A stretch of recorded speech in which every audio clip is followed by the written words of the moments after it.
So now I write probably 8 to 10 songs per week, 5 days a week, almost 2 songs a day. So I might do 30 songs, 35 songs in a month.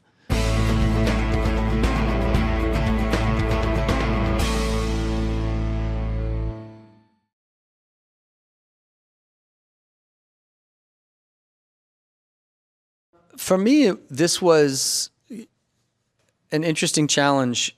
We've written theme songs for the German football club, 2 different World Cups that we've done the theme songs for. And so when you're writing a song like this, you have to be mindful. I mean, you are writing a song for a stadium. You're writing it kind of a dance record, but it's more like a euphoric championship song. But you also don't want it to be cheesy. These types of songs can be very, very cheesy, corny, very quickly. So it took a lot of different attempts at thinking about, like, what can we say here that doesn't, you also don't want to sing about football, right? It's like, score a goal, you don't want to have any lyrics in there that's like that. So it just kind of needs to feel like we're aiming for euphoric, type of record that can make people feel emotion and happy and emotional at the same time. So it's definitely tricky. They're much harder to write than you think, because you're not just writing your own personal story. You're writing knowing there will be 80,000, 100,000 people plus a billion people watching. And so you want something that will make people have, goosebumps. Yes, I mean, I was cheering for Germany. I was hoping that they were going to be in the finals from day one. So a little sad, but England versus Spain, I think, is also really, really cool. I have a lot of Spanish friends, and I love Spain, and I have a lot of British friends. So I'm not picking a team tonight, because I don't want to piss off either of my friends. But I have no idea who's going to win. I know Spain is favored to win. I usually vote for the underdog always, so that makes me kind of want England to win. I always want the underdog. I'm happy to be performing. I think, again, if Germany was in it tonight, I think Berlin would be, it's already going to be crazy, but Berlin would just be unhinged if it was a German game.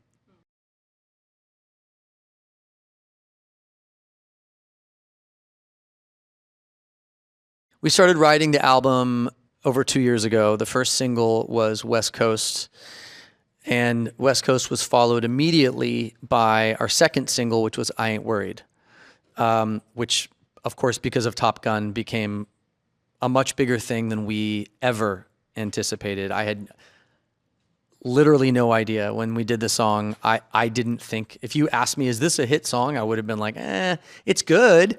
I don't know if it's a hit. Like, I love the song, but I had no predictions about that song.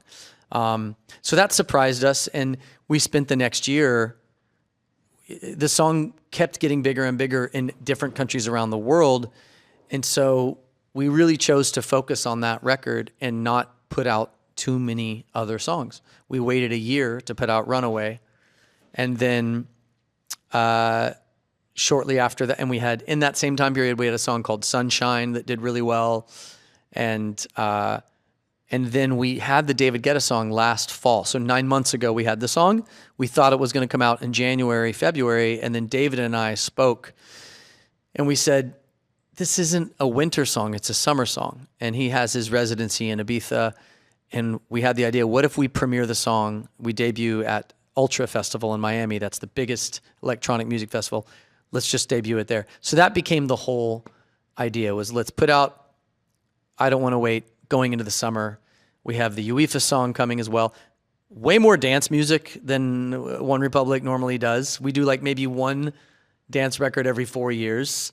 So that made me nervous. I was like unsure about having 2 dance records out at the same time. So we're probably not going to do, all my DJ friends, maybe don't call me for another 3 years, because we need to like distance ourselves for a little bit from dance music. But I'm so happy the songs have connected the way they have.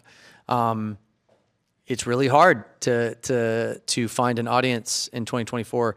We're so lucky that we keep getting to do this and connecting with fans. It's every single year just feels like, it's a blessing.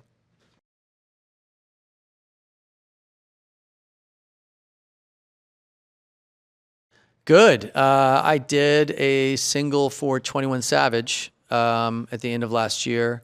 And I just did a song with Sexy Red. I just did another one with Lay Banks. I'm going into work with Coi Leray. I've definitely been reaching in my hip hop bag, and I just did a song with A$AP Ferg. Hoping to do some stuff with Quavo and Metro Boomin coming up, and Lil Yachty. So definitely doing a fair amount of hip hop.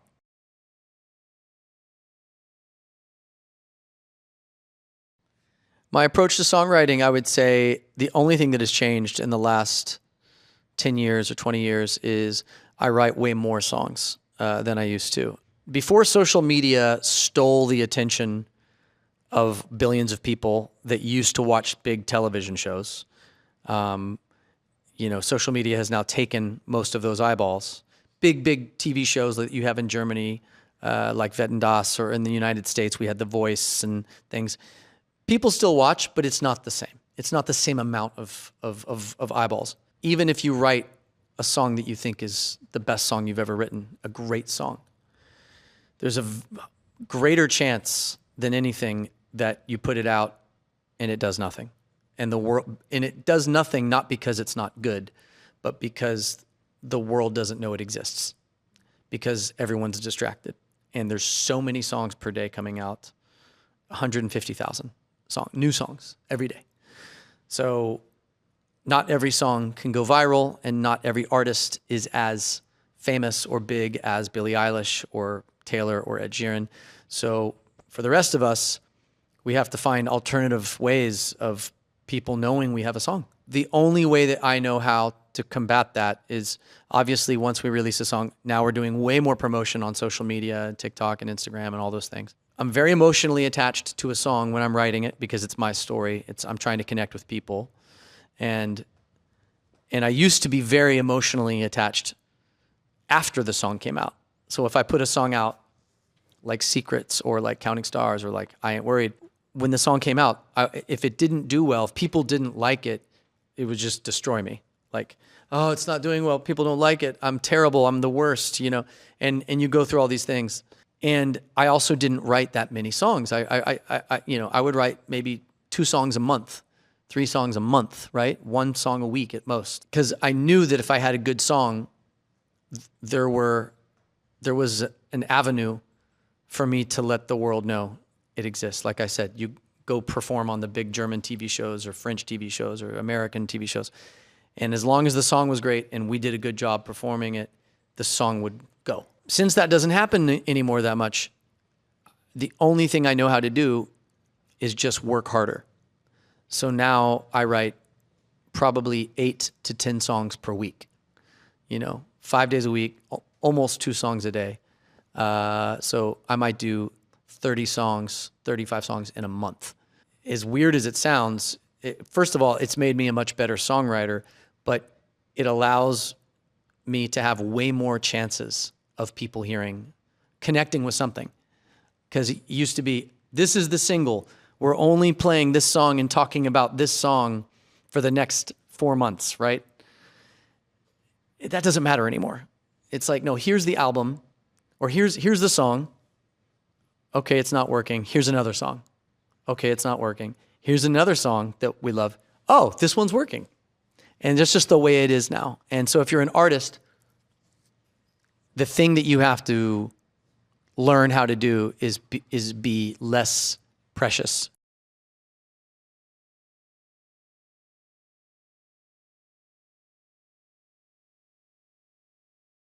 The Police, Every Breath You Take, recently went viral.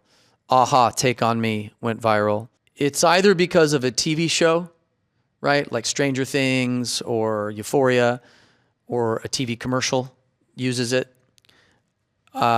It's usually just mostly random.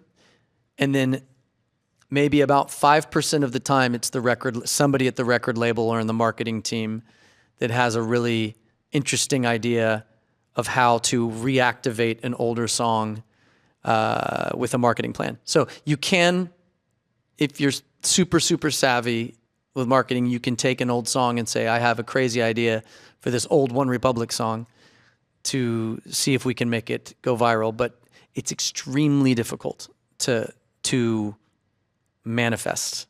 Whoever figures out how to make things go viral, like they're the next billionaire.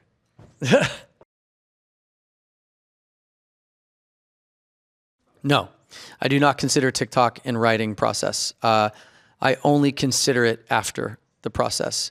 It is super dangerous to write for TikTok. I also find it kind of gross. I think it's inauthentic.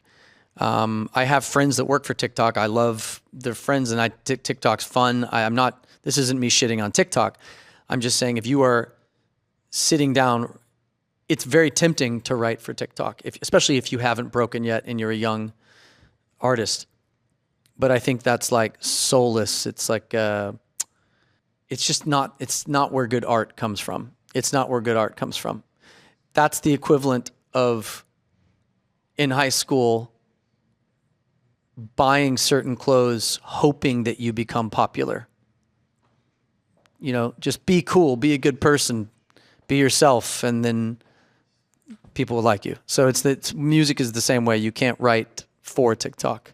But once you've written it, then be as clever and creative as you can on ways that you can break it. And there are some artists that are brilliant, absolutely masters of TikTok marketing. They're better than any record label person I've ever met because they've lived in it for so long. And I watch them, and they break every song they put out. They somehow connect. And that's its own skill set. It's crazy. And it takes a lot of time and a lot of effort. So yeah, good luck.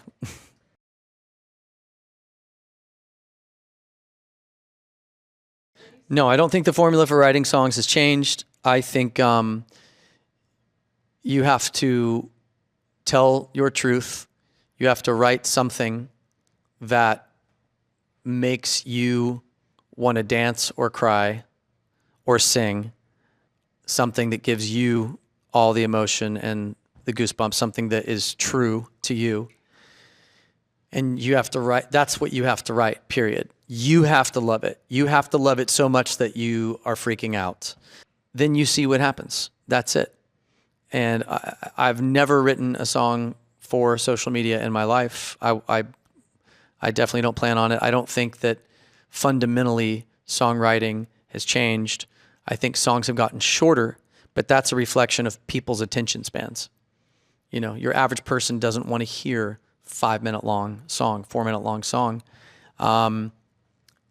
And that's just another trend, right? That will come back 5 years from now, 6 years from now. All of a sudden songs will be 4 minutes again, 5 minutes. Who knows? Bohemian Rhapsody is one of the greatest songs ever written, and that shit's like 10 minutes. So, you know what I mean? All it takes is one song that changes everything, that goes against the grain, and becomes a hit. And then everybody goes, oh, that's a new trend. You know, that's a new thing. That song is 5 minutes long. And I think if you write a great lyric and you perform it incredibly well, you will always find an audience for it. Like if Gautier put out Somebody I Used to Know right now, I would still bet $1,000 that song's going to be a hit because it's just that good. And so at the end of the day, the only thing that's changed is I think for years in the music industry and in pop culture, you had the opportunity for good songs to slowly grow organically and become big, big hits. Nowadays, it kind of has to be great. That's the one thing that's changed. Like, songs have to be better now. Like, to really, really, really go all the way, it just has to be better. Better music, better lyric, hookier, because the songs that are just good tend to get drowned out by all the noise from all the other hundreds of thousands of songs.